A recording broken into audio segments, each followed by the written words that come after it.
Ang alamat ng durian. Sa isang bayan sa Mindanao ay may matandang babae na lalong kilala sa tawag na Tandang During.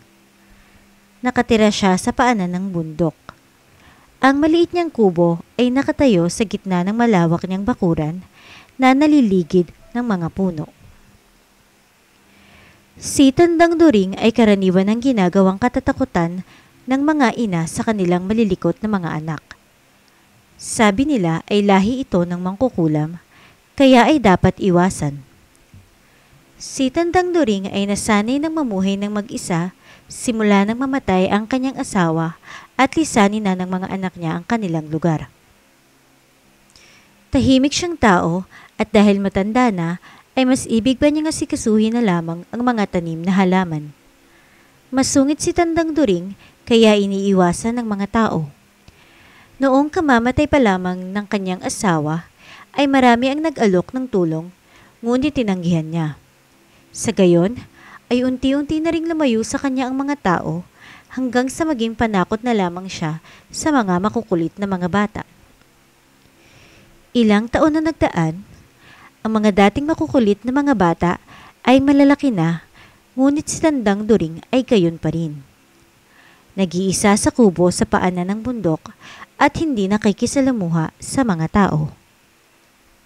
Isang gabi ay itinaboy ng hanging amihan ang isang kakaibang amoy sa komunidad.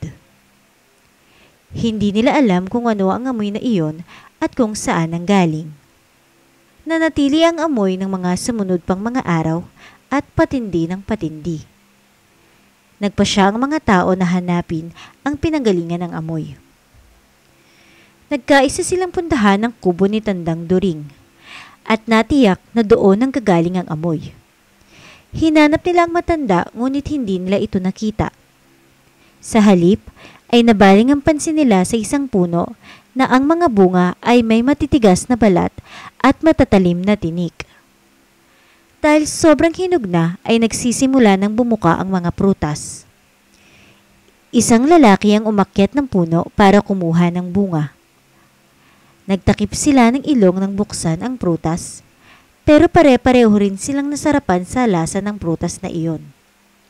Nagsipita sila ng mga bunga at inuuwi sa kanilang mga bahay. Sa kanilang pag-uwi ay meron silang nakasalubong na isang matanda at itinanong kung ano ang dala nilang prutas. Iisa ang sagot nila. Bunga ng tanim ni Tandang During yan. Sabi nila. During yan ang pagkakaintindi sa kanila ng matanda. Kaya nang bigyan nila ito ng bunga at itanong ng mga kakilala kung ano iyon, ang isinasagot ng matanda ay, During yan. at sa paglipas ng mga henerasyon, ito ay naging durian. Kamusta ka? Nagustuhan mo ba ang storya ng durian? Ako ulit ang ating mong Paula at meron akong mga ituturo sa iyo na impormasyon tungkol sa prutas na ito. Ang durian ay nakuha sa salitang Malay na duri na ang ibig sabihin ay tinik. Tinatawag sa ibang rehiyon na hari ng mga prutas ang durian.